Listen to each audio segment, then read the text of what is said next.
এর আগে হয়তো এরকম কনফিউজ কখনোই হয়ে পড়িনি। চলো তাহলে আজ আর একটা গল্প তোমাদের সাথে শেয়ার করি।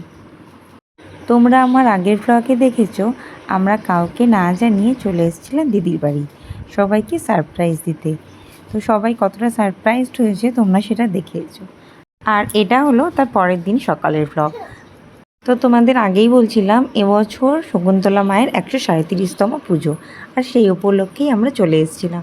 তাই জন্য একদম সকাল সকাল স্নান করে একটা নতুন শাড়ি পরে নিয়েছিলাম। নতুন বলতে এটা এর আগে আর একদিন পরেছিলাম, সেটা খানিকক্ষণের জন্য মাত্র পুজো দিতে যাওয়ায়। কনফিউজড হয়ে গেছিলাম, এই কারণেই বললাম। আমি আর দিদি গেছিলাম আলাদা, মা আর গোপালদা গেছিল আলাদা। মা গেছিলো গঙ্গায় স্নান করতে, সেই জন্য গোপালদা ফোন নিয়ে বেরোয়নি।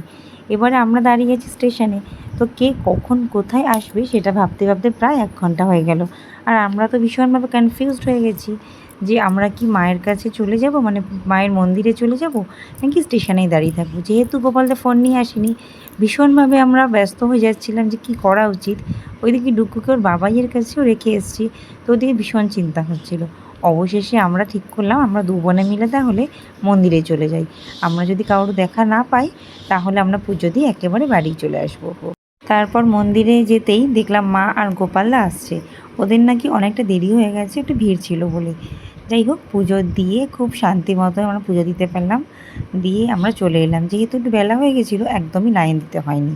ওদিকে এসে দেখি ডুক্কু ঘুম থেকে উঠে গেছে আর ওর বাবাইয়ের সাথে খেলছে। আমাদের একটু দেরি হতে পারে ভেবে আমি ডুক্কুকে সকালবেলা খাইয়েই গেছিলাম, আর ওর বাবাই ওকে ঘুম পাড়িয়ে দিয়েছে। আমরা আসার পর প্রথমে মা সবাইকে প্রসাদ দিয়ে নিয়েছিল, আর সুরজিৎ এখন সেই প্রসাদই ডুক্কুর মুখে একটু দিচ্ছে। ওদিকে সে তো নিজে খেলতেই ব্যস্ত, কারোর দিকে তাকানোর তার সময় এখন নেই।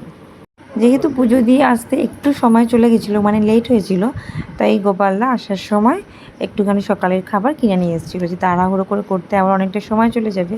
ওদিকে জেঠিমা ভাতও বসিয়ে দিয়েছিল, আর এদিকে গোপালদাই সকালের খাবারটা নিয়ে এসেছিলো, আর আমরা সকালে সবাই এটাই খেয়েছিলাম। তারপর মা আর দিদি মিলেও দুপুরের সব রান্না করে ফেলেও পনির দিয়ে পটলের দোরমাটা এই রেসিপিটা বলে দেওয়ার দায়িত্ব আমার উপর পড়েছিল। যেহেতু এটা আমি একদিন বাড়িতে খেয়েছিলাম, আর তারপর সেটা খুব ভালো লেগেছিলো বলাতে গোপালদা বললো তাহলে আজকে এই রেসিপিটাই হোক, অন্যান্য খাবারের সাথে আজকে এটাই হলো। তারপরে সব কিছু হয়ে যাওয়ার পর আমি খেতে বসে গেছি। আর এখন আমি খাচ্ছি ডাল আর বাঁধাকপির তরকারি দিয়ে। যেহেতু পুজো দিয়ে এসেছি তাই সবটাই আজকে নিরামিষ, তবে পনির দিয়ে পটলের দোরমাটা বেশ ভালো হয়েছিল। খাওয়া দাওয়া করে একটু ঘুমিয়ে নিয়েছিলাম। তারপর ঘুম থেকে ওঠার পর দিদি বলল এখানটা একটুখানি একটা পর্দা টানিয়ে দিতে, যাতে ব্যাপারটা একটু মেসি না লাগে। তারপর আমরা চলে এসেছিলাম ছাদে, আর ছাদে এসে ডুকু তো মিমোর সাথে খেলায় ব্যস্ত, তাকে আর কে দেখে। আর এত সুন্দর হাওয়া দিচ্ছিল সেদিন, ভাবছিলাম হয়তো একটু বৃষ্টি হবে, কারণ পুজোর দিন নাকি সব বছরই বৃষ্টি হয়। আর মা চলে এসেছিলো দিদির গাছের এই পরিচর্যা করতে।